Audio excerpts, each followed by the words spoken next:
Well, welcome back to our special Christmas series with great expectation, finding hope, peace, joy, and love this Advent season.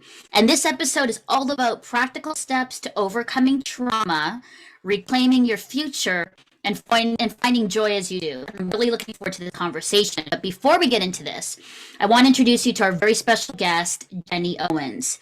Jenny is co-founder of Reboot Recovery, where along with her husband Evan, she provides a unique blend of clinical insight and Christian faith support to those recovering from trauma. Jenny is an occupational therapist and serves as the head of research, presenting Reboot's research findings at universities and scientific conferences across the country. Evan and Jenny have three sons. They live outside of Nashville, Tennessee, and they are authors of this book, Healing What's Hidden, Practical Steps to Overcoming Trauma. Welcome, Jenny. Thank you, Melinda. It's such a privilege to be here. And Merry Christmas. This is part of their Christmas series. So Merry Christmas as well. I love Christmas. Thank you. Me too. All right. Well, before we talk about your latest book, and a really important topic, I know, for my viewers and listeners, let's talk a little bit about Christmas, because everybody loves to talk about that. So, Jenny, your favorite part or moment of the Christmas story?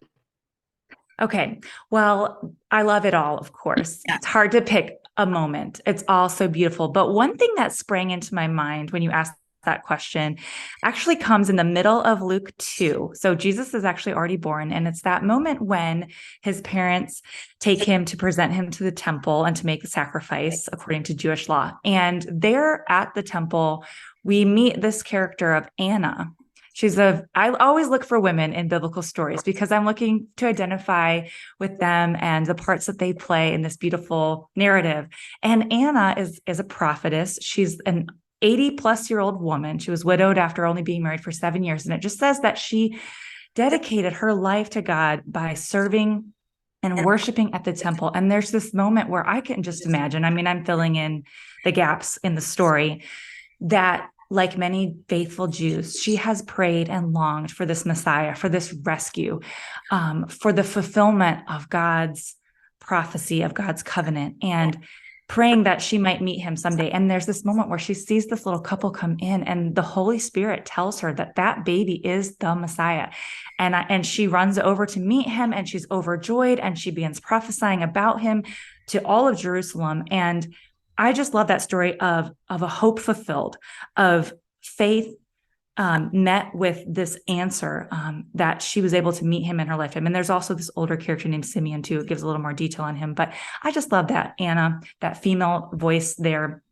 And for me, it just speaks to the waiting. We all find ourselves in those seasons of waiting. Advent is about waiting, and putting our hope in the things unseen. And for her, she saw it this side of heaven. For some of us, we don't see it this side of heaven, but we know that the hope fulfilled is in Jesus. And I just love that. Beautiful. I love that. Love that. That's a great, great moment in the Christmas story. All right. Second, Jenny, what are your thoughts about our anchor quote for our Advent series, focusing on joy, from Dietrich Bonhoeffer? And this is what the quote is. The celebration of Advent is possible only to those who are troubled in soul, who know themselves to be poor and imperfect, and who look forward to something greater to come. I think that really goes hand in hand with what I was just talking and thinking about.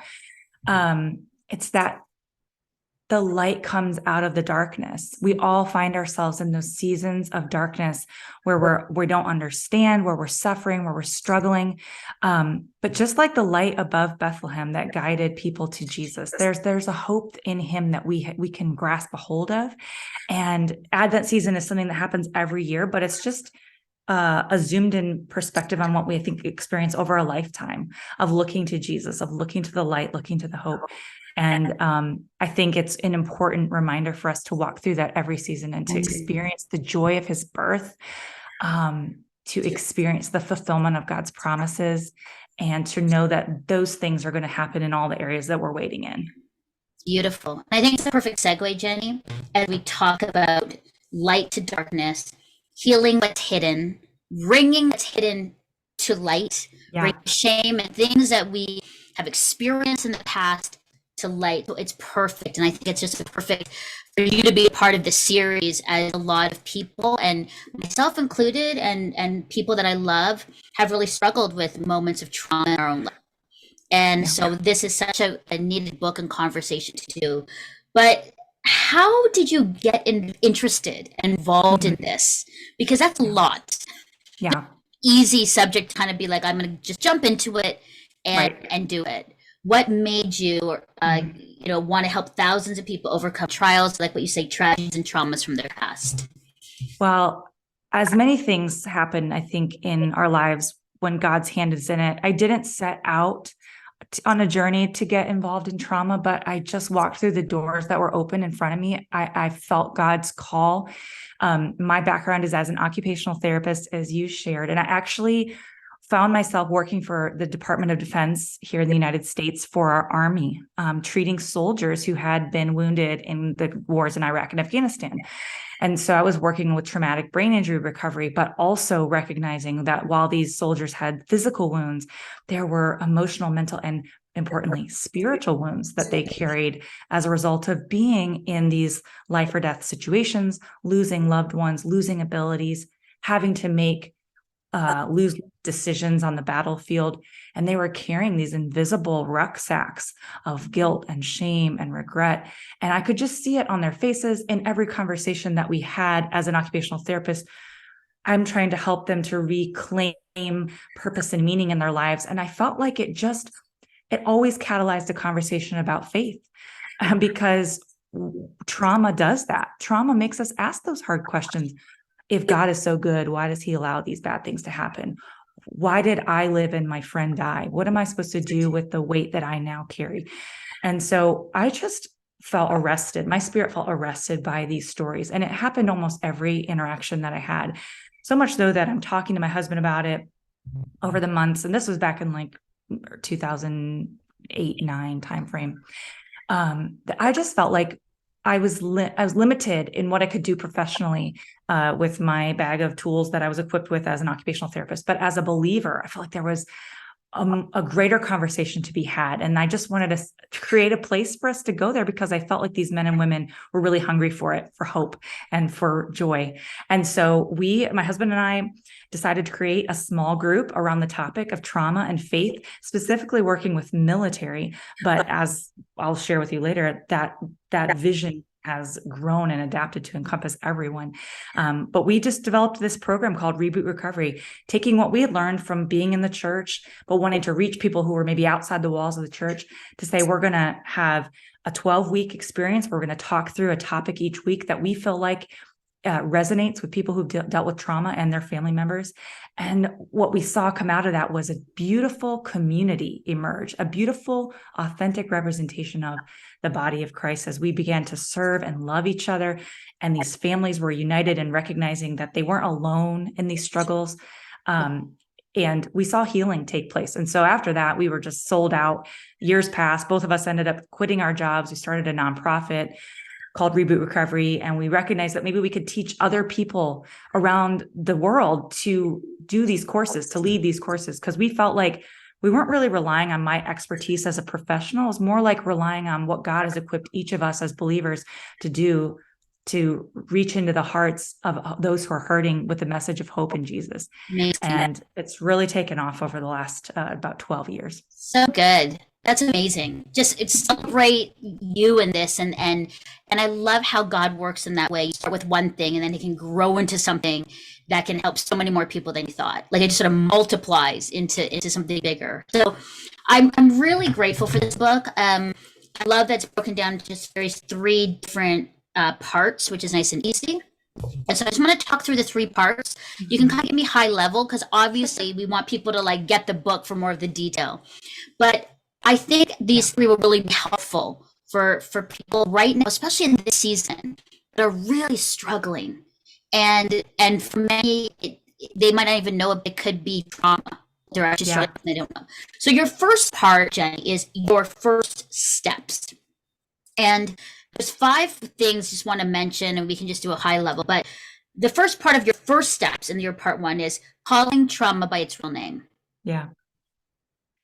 Yeah, I think that what we found Reboot does that's helpful is gives people a vocabulary for maybe topics that they've brushed under the rug or that have been taboo in their relationships. and saying, what you experienced wasn't normal. And if it has long-standing, long-reaching effects on your life, it might be smart to look at it and recognize it for what it is. And trauma, we make it more complicated sometimes than it is. I think we're afraid of this word, but all it really means is a wound. That's the Greek root word. And we've been wounded. Every single one of us who's walked on this fallen earth has been wounded in ways that are invisible to the naked eye. And so we've got to acknowledge it. Just like any other wound, if we ignore it, what tends to happen? It gets worse and affects other areas. So we want to empower people to call it what it is, acknowledge it for a wound, and to say, you're not broken, you're wounded. And guess what? Wounds can heal because we're created by the ultimate healer. So that's a starting point. That's good. The second one I found, because I love HGTV, you see healing will be like an HGTV show, which I'm like, what? It's always like the reveals. I like that it's all kind of like worked itself out and now it's all beautiful and it's all come together. But you're saying healing won't be like that. Yeah, well, we've seen it. I mean, this book came out of about 10 years of just walking with people in reboot recovery and in relationship and recognizing that it's not always wrapped up in a nice tidy bow at the end of the story, and that healing happens over the course of a lifetime. But we want to give people the grace to give to themselves, to know that it's going to ebb and flow, but yet we believe, and we've seen it, that we can live lives of joy and purpose despite the pain that we've endured. And that sometimes it requires not just a do-it-yourself mentality, like I can just fix this myself, but it takes a community of people coming in and you inviting them into your pain to help rebuild after something traumatic. Good. The other thing I thought, Jenny, was these default responses to trauma were just like, oh, it's just that, or not a big deal. I think it was great that you identified that. Talk to me about why we do that and why those are default responses to trauma. Yeah. Well, one of the things we learned in working with the military is that when a patient is wounded on the battlefield, the most important thing to do is to stop the bleeding. And sometimes with trauma, we don't recognize it, but our knee-jerk reactions to the painful experiences is to make choices that make things worse. And so we wanted to help people identify what are those default reactions and how can we stop them from taking us down a path that leads us farther away from healing instead of closer to it. And so this was all based on experience of unfortunately, watched over 10 years, people walking through some of the most difficult experiences of their lives. And we wanted to package it and say, here's what we've learned. And here's how you can avoid some of these downward spirals. Good. As well, in your first steps, you talk about our emotions. That's really, really important. And for some people, it's like, we don't want to deal with emotions. Emotional people. Why is that important? The first step as we look at, healing our trauma. Yeah, well, some other person who's really smart has said this, you can't heal what you can't feel. And I think it's important to allow ourselves to feel the emotions, but at the same time to recognize that emotions are meant to be a gauge and not necessarily a guide like a GPS. We use the analogy like a car. Emotions are a gauge to show you that there's something deeper that needs to be addressed. And sometimes, unfortunately, I think we just focus a lot on the superficial aspects, maybe just following the emotions or allowing them to lead us into certain decisions and behaviors, when what we really need to do is lift up the hood and see, well, what is this gauge telling us needs to be addressed? And that may be a root wound. And that's what the book goes into talking about, that trauma has inflicted, that until we address that root wound, the symptoms are going to stay there. Right. And which is like my number 5 in this is at the true source of our trauma. So sometimes it's more, we think it's here, sort of surface, but actually you have to kind of dig down a little bit to really see what is the true source of our trauma. And why do we not want to look at that? Is that too hard, too painful to actually really dig down that deep? I think it can be very painful. But it also it takes a lot of effort. It takes remembering. It takes looking at things that were unpleasant in our lives. But it's sometimes easier to think, well, I'm depressed, so I can just fix the depression by this medication or by doing something that allows me to avoid the deeper issue. I just think sometimes it's easier. And we saw this a lot with the folks we worked with. We called it symptom whack-a-mole. You can address one symptom and maybe get it under control, but then it pops up in another place. And it's very exhausting doing that until you realize that maybe we've got to heal something deeper that's the root of those symptoms. And truly that is going to produce the long-standing effective change that you're hoping for. I really appreciate, Jenny, just the first steps, just the honesty about it, but that there is work in choosing to do. There's really where you need to evaluate, sit, think, reflect, do, choose. Yeah. There's a lot of that. I'm big on that. In our show, See Love, it's always about you cannot expect life to just happen and things to get better without making choices and doing Yes. work. Yes. Asking the questions, getting help, like you have to. And so I think that that's really important that you have very practical things in your first steps. That was definitely our hope. We know there's a lot of books written on trauma. Sometimes I think they're written maybe for therapists or people who are in maybe an academic place. But we know that when you've experienced trauma, you need practical things. You need things that are bite-sized that you can chew on and swallow and maybe reference again and again, because it's an exhausting place to be. And there's a lot of stuff usually that you're working through. So yeah, we designed it to be practical and to be applicable. And yes, we did challenge people right out the gate and say, this isn't going to happen on accident. That's the reason that you found yourself here. It's going to take humility and it's going to take intentionality. Good. So let's move to part 2, your wounding. And this is the part where you're just like as I was looking through it, I'm like, oh. So you have 4. 1 is loss, 2, guilt, shame, and regret, 3, rejection, neglect, and abandonment, and 4, hurt and abuse. Mm-hmm. So you've really kind of like taken for trauma, those 4 is kind of the 4 that a lot of people deal with and have trauma. Let's talk, I mean, we don't have to go through each one, but overall, I mean, those are hard things to look at. Those are hard things to believe or admit, to say this is actually what happened. Yeah. You're wounding, and wounding, hearing that makes my heart hurt because it is, like you said, wounding. Yeah. So what is so let's talk about, maybe we should go, because I feel like some of these are really intense. So let's talk about loss as one of the woundings. Yeah. What does that? The interesting thing, we know trauma comes in many shapes and forms. Could be a natural disaster, could be abuse, could be loss of a child, a miscarriage. That's something that we have walked through multiple times personally. And so we felt like you can boil the wounds of trauma down to these categories, no matter kind of where you're coming from. And loss specifically, I think, is one where people can find themselves stuck. They can find themselves wanting to take a detour around the grief process. But we talk about the grief process as a God-given gift that if we walk through it, we find hope on the other side of it. And for people who choose not to, or maybe their circumstances prevent them from grieving, they're going to see some of those undesirable symptoms, like we talked about at the beginning, of feeling depressed, or maybe anger or bitterness. And so we use some biblical teaching in that. We also offer some practical steps for how can you engage the grieving process in your life. It looks different for everybody, but just sharing people that there is healing by going through that muck, and that by trying to circumvent it, you're going to short circuit what you can receive on the other side in terms of healing. Guilt, shame, and regret. That's huge. On so many things, the guilt of a poor choice, shame for things that you did or for what another person did to you. Yeah. Those are hard ones. We want to try to make the distinction. Well, first of all, we say that guilt, shame, and regret we call them misbehaving triplets. When they come into your life and they aren't acting as they should be, they can lead you down this path from guilt to shame to regret. Guilt in and of itself is not bad. It's a gift that God has given us. It's conviction. It allows us to change our behavior, to seek forgiveness, and to repent.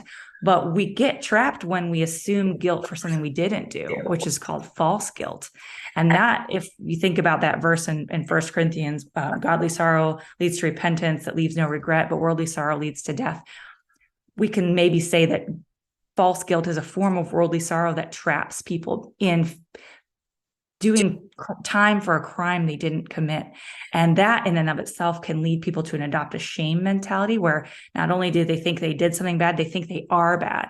That affects their identity. And then out of that identity, we begin making more choices that kind of feed that identity, that take us again down a path farther from healing. And then years down the road, we find ourselves in the regret stage, looking back and thinking, I shoulda, coulda, woulda, and paralyzed about looking forward, not trusting ourselves to make good decisions going forward. And so we really tried to, again, put a vocabulary to some of those experiences, but every chapter is hope-filled in showing you that you can step out of those mindsets and you can seek forgiveness for true guilt, and you can step out of the invisible cage of false guilt by calling a lie for what it is and recognizing that sometimes that's an attack from the enemy. And from claiming your true identity, which actually comes up again later in the book. Good. Now, rejection, neglect, and abandonment. I would say personally for me, that's the one where, when I've shared before about like my husband leaving our marriage. Yeah. And a lot of, in relationships, that kind of abandonment or rejection. Yeah. Which is brutal. But those are big ones too, like rejection from either like a community or group or people or church, and then neglect like from family or parents, and then abandonment. Yeah. We kind of saw those as all linked sort of on a continuum. We all face rejection. Some of us face neglect as children or even as spouses, and then in fewer experience total neglect, which is really abandonment. But again, all of those things just kind of, they can chip away at our sense of worthiness, at our identity, and they can change the way that we see people and the way that we see God, right? It just is a total break of trust. And we wanted to encourage people to recognize that there is a hope for loving, trusting relationships that can rebuild your sense of self and your sense of confidence and your sense of worthiness. And we have seen it. We share a few stories in that section. Actually, I think 3 different stories of folks who walk through rejection, neglect, and abandonment, but who found that through loving relationships with other followers of Christ, through people who walked with them through those difficult seasons, it rebuilt their trust, and it opened the door for them to recognize that God is a God who will never reject, neglect, or abandon us. And that's a truth that we can hold to.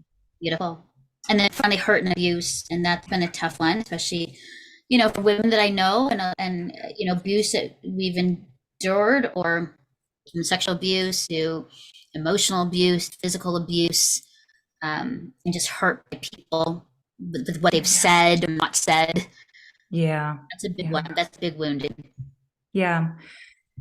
We talk about childhood abuse. We talk about people kind of fighting for their younger self in the book. Again, looking at and recognizing abuse and trauma for what they are. I think a lot of times, especially with abuse in childhood, we tend to just say, well, my dad was just kind of a strict disciplinarian, or my mom just had a sharp tongue. But, recognizing those things for what they are and standing up for it, even if it doesn't necessarily mean confronting that person, but again, just saying that was wrong. I don't have to walk forever under that umbrella of is my fault and I deserved this or whatever. And then trying to begin the process of recycling those painful experiences into speaking life into those people around you. We tell a few stories of that in that section of the book. And that kind of, again, dovetails into what's later the healing portion of the book, which is that God's in the business of recycling and restoring. And if it's just pain for pain's sake, that's a pretty fatalistic way of viewing things. But if you can say that happened to me, we do have some strategies for getting out of it. If you're still in an abusive situation, obviously that has to happen first.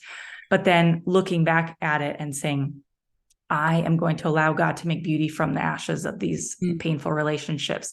And then I can find that empowerment. Beautiful. So we've done part 1, where it's first steps, things that we need to do. Then it's the identifying our wounding and looking at these 4 different areas.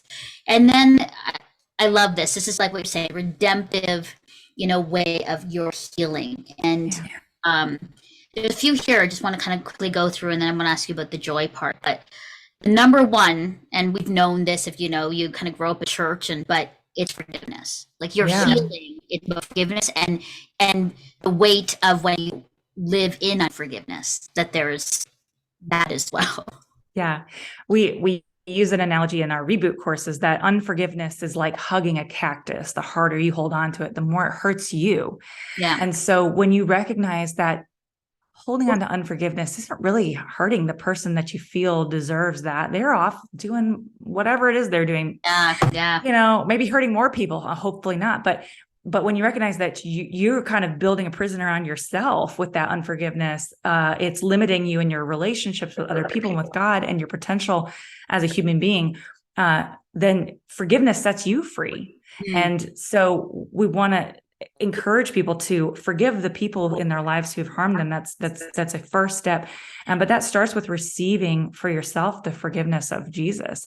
I think forgiven people forgive people in the same way that hurt people, forgiven people forgive people. So it starts with recognizing what that really means for you, and then going through the process of giving that out. And it may be a choice that you have to make every day of your life. Forgiveness is hard. It's not always a one and done thing, but we provide some practical steps for that in the book. Amazing. Next one is, I love this, becoming the one you really are. Yeah. I love that. I say that a lot, especially for women. Becoming, who are we going to become? That's a beautiful one. The one you. Yeah, I think so many of us kind of view ourselves as a sum of our worst choices or our biggest mistakes, or of we are what happened to us. And we claim these false identities. And again, that out of our identity, our sense of self, we make choices, and sometimes those things reinforce what we think about ourselves. So we get really stuck on a hamster wheel.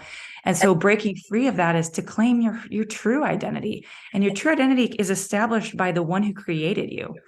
The table doesn't say to the table maker, well, I'm a chair. The table recognizes that the creators created him to be a table. And so we go back to the Lord, and we've got an exercise in there. I think it's super powerful, recognizing some ungodly or untruthful beliefs that maybe we've adopted over the course of our lives about ourselves.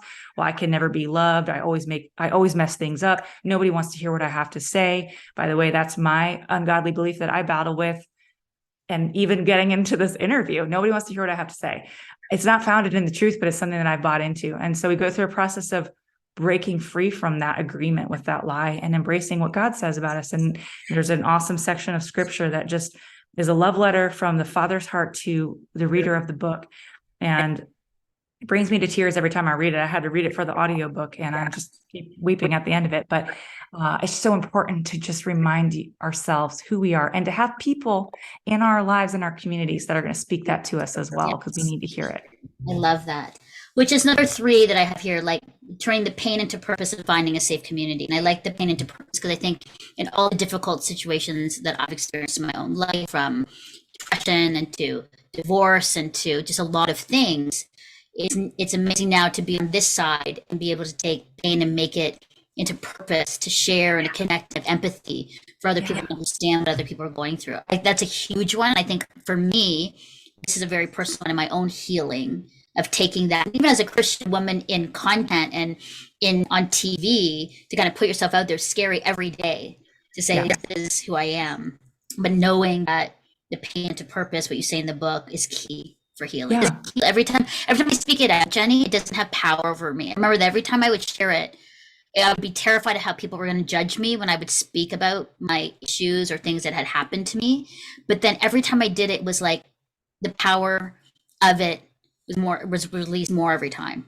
And there was somebody who was listening who thought they were the only person who had experienced that. Yes. And for them to hear it from you was such a validation, and it empowers them to push forward, to seek help, to put up the white flag and say, I need someone in my life. So taking that first step of vulnerability and humility and sharing those deep, dark things. I mean, God is in the business of restoring that which seems broken beyond repair. We say in the book, if trauma was your personal intersection with the brokenness of the world, and again, if you haven't experienced it yet, you probably will at some point in the future, then healing is your personal intersection with the redemptive heart of God, because he can't not rebirth, redeem, restore. That's who he is. And if you partner with him in that, you will see the most miraculous things. I mean, that's why we do this work and why we derive so much joy from it, is because we've seen God take something that seems totally wrecked and upside down and repurpose it to something that's bringing life and purpose and joy to somebody else. That's exactly it. And so with that, can you find joy in the midst of your healing? Can we find joy as we toward overcoming our trauma? Absolutely. Absolutely. I mean, like we say, the healing journey is going to have its ups and downs, but Jesus, he said, in this world you have struggle, but take heart, for I have overcome the world, right? And Jesus said, the enemy comes to steal, kill, and destroy, but I have come so that you may have life and have it abundantly. So yes, we live in a world where it's going to be rife with struggle, but the gift of Jesus is that we can have joy and hope in spite of that. I've seen it so many times in the lives of people that we've worked with. One in particular, I tell the story in the book. His name's Brian.